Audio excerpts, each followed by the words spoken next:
Hi, good day. Hello students, welcome back to my YouTube channel. So don't forget to subscribe my TikTok PH. Thank you so much. Hello students, happy learning. So with that, our objectives of the lesson: first, define scientific notation. Second, write numbers in scientific notation.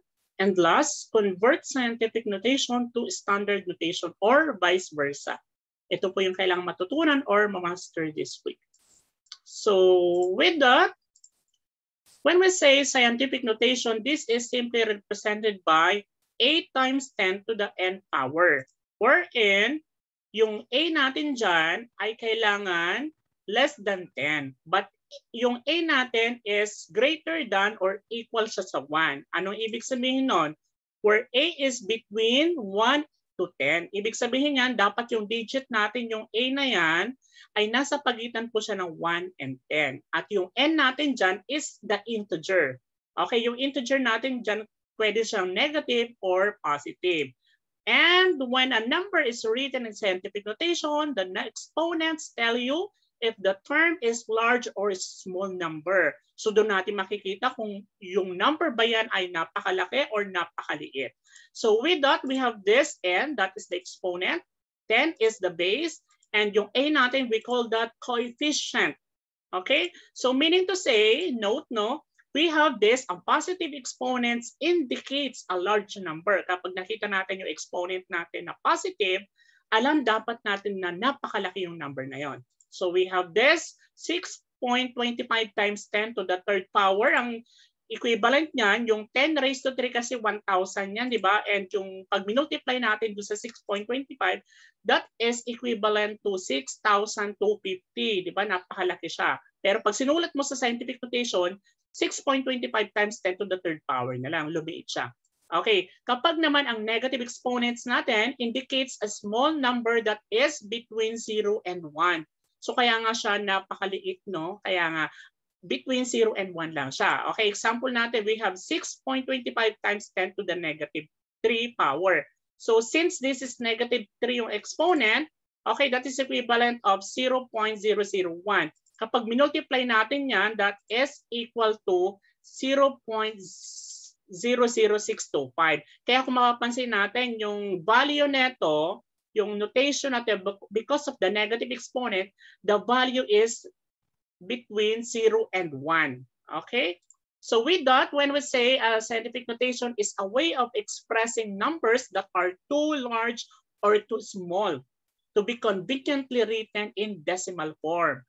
Okay, so with that, if maybe scientific notation form or standard form, no? Okay, so meron tayong example dito for scientific notation form and standard form. So kapag nakita natin yung may exponent tapos may base, automatic scientific form na siya. And yung standard form naman, kapag in-expand po natin itong na scientific notation, ang equivalent niya is 149,300.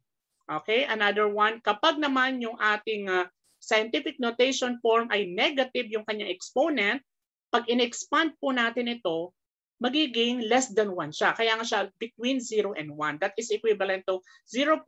How many zeros? There are 4. Tapos 1493 na siya. Okay? So with that, ang gagawin natin today, we are going to convert from scientific notation form, gagawin natin standard form or vice versa. Yun yung learning competency natin. Okay, how do we convert? Okay, syempre meron tayong rules. To change scientific notation in standard form, you move the decimal point the same number as places as the exponent. Ibig sabihin yan kung ano po yung nakalagay na number sa exponent natin, yun po yung susundin natin kung ilan yung i-move natin. Depends on the number of exponents. Okay, meron tayong rule dyan, no? If 1, yung rule natin, if the exponent is positive, okay, saan tayo mag-move? you're going to move the decimal point going to right. Okay, kapag positive. So example natin, from scientific notation, gagawin natin standard form. Here is the example, 4.705 times 10 to the 6th power. Okay, ang titignan nyo lang dyan, yung kanyang exponent. Since this is positive, ano sabi sa rule natin? You are going to move going to right. How many steps? 6. Bakit 6? Kasi yun po ang nag-indicates kung ilan yung move mo. Okay, so meaning to say, kung ito yung decimal point mo, mag-move tayo ng 6 places going to right. Okay, meaning to say 1, 2, 3, 4, 5, 6. Therefore, yung iyong decimal point nandito na ngayon. Okay, meaning to say, paano yung walang digit dito? Mag-add ka ng 0 doon sa wala ng digit sa nilaktawan niya. Ibig sabihin niyan, move right 6 places. Therefore, we have 4705. Di ba wala ng digit dito? Mag-add ka ngayon ng 3 zeros. Kaya naging whole number na po siya. Okay? So, other technique para alam natin, no? Okay. So, pwede mong gawin ito, no? Di ba nandito yung iyong decimal point? So, bilang ka, di ba 6 na places? So, since there are 3, 1, 2, 3, mag-add ka na lang ng 3. Okay? Yun yung shortcut. Kaya mag-add ka na lang ng 3 zeros. Or pwede mo nang gawin yung move. Okay, next we have this. If rule, if the exponent naman is negative, mag-move ka going to left. Okay, let's have an example. We have 2.6091 times 10 to the negative 4 power. Okay, since this is negative, you are going to move left 4 places. So since this is negative, nandito siya. Mag-move ka ng 4 papunta sa kaliwa. So 1, 2, 3, 4. Therefore, yung iyong decimal point ngayon ay nandito na siya. Paano yung wala siyang number or digit dito? Kaya mag-add ka ng 0. All you have to do, yung shortcut na tinuro ko, di ba? 26091 kasi they are significant figure, no? Kaya nga, kakopy mo yan lahat.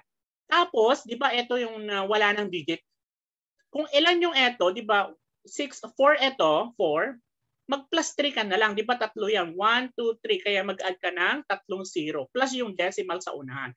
Kaya 0.00266091. Yan na po yung value niya kapag in-expand natin. Okay? So we have this, another, if the positive pa rin, yung exponent going to right. So this is 9.417 going to right tayo. Kaya 1, 2, 3. Ibig sabihin yung iyong decimal point nandito na siya. Kaya magiging whole number siya. So kasi nag-move tayo ng 3 going to right. Kaya 9,417. Okay? If the exponent pa rin is negative, going to left pa rin tayo. Meaning to say, that is negative to yung exponent. We are going to move the decimal going to left. How many steps? 2. Kaya 1, 2. Therefore, ang iyong decimal point nandito na siya. Di ba ang rule natin kapag wala ng digit, you have to add. Okay, yung shortcut dyan, di ba, nag-move tayo ng 2 going to left. Copy mo yung 58, tapos mag-add ka ng 0 sa unahan, plus yung point doon sa unahan. Kaya 0.058 na siya. Okay, so with that, pabalik na naman tayo. Convert standard form in scientific notation. Okay. So dito ang rule natin, to change standard form in scientific notation, you move the decimal point to right or left to arrange a single digit. Take note of that, no? Kailangan makuha natin yung single digit doon sa unahan. Tapos yung duktong natin yung point, the rest na follow. To left of the decimal point. So meron tayong rule dyan, reverse natin kanina. If the number is greater than 1, yun yung given natin, no? Yun yung standard form. Okay, move the decimal point to left. Okay, so let's have an example. Siyempre, ito ay greater than 1. Kaya nga siya naka-standard form, naka-expand. Ibig sabihin niya, nasan yung decimal point ko? Nandito po siya sa dulo. Tandaan natin yun. Since this is the decimal point, sabi dyan, di ba, you are going to move going to left. Kasi kailangan makuha natin yung single digit. So, 1, 2, 3, 4, 5, 6. Ibig sabihin niya, nasan yung decimal point ko na? Nandito na siya ngayon. Kaya therefore, we have this. Since nag-move tayo ng going to left 6 places, kaya we have this 7.05 tapos times 10 to the 6th power because of the number of 6 places yung minove. Okay, So pa-reverse naman tayo. If the number is less than 1, ibig sabihin nito, you are going to move the decimal point to right. Okay. So meaning to say, kapag less than 1 kasi, 0.00 something yan. So meaning to say, nasaan yung ating decimal point dyan? Nandito. Going to right. Ibig sabihin, kailangan makuha natin yung single digit, di ba? So 1, 2, 3, 4, 5, 6. Therefore, the decimal point now is here. So we can say that nag-move tayo ng right 6 places, kaya 7.05 times 10 to the negative 6. Bakit negative 6 yung exponent ko? Kasi nga, less than 1 po yung ating given. Take note of that. Ito kasi ay greater than 1, kaya positive. Kaya mako-compare niyo yung comparison of this given, 1 and 2. Okay, so another example. So standard form, this is, you are going to move how many steps? 8 places. Okay, ibig sabihin niya nasaan ang ating decimal point dyan, nasa dulo. 1, 2, 3, 4, 5, 6, 7, 8. So therefore, nandito na ang ating decimal point kasi kailangan lagi makuha natin yung single digit. So therefore, our scientific notation is 8.05 times 10 to the 8th power. Bakit 8? Kasi 8 po yung minug natin going to left. Okay, another. If the number is less than 1, move the decimal point to right naman. So lagi natin tatandaan kapag less than 1, 0.00 something. So meaning to say, the decimal point is, i-move natin ng how many place? That is 5 going to right. So 1, 2, 3, 4, 5. So ibig sabihin, nandito na yung ating decimal point. Kasi kailangan, di ba, kailangan makuha natin yung single digit. So therefore, our scientific notation is 7.203 times 10 to the negative 5 power. Because, di ba, less than 1 kasi, kaya negative yung ating exponent. 5 yung ating minug, kaya that is 5 yung exponent niya. Okay, so with that, you are going to choose the letter of the corresponding answer to test kung atin bang naintindihan. So number 1, which is the best example of a number in written in scientific notation?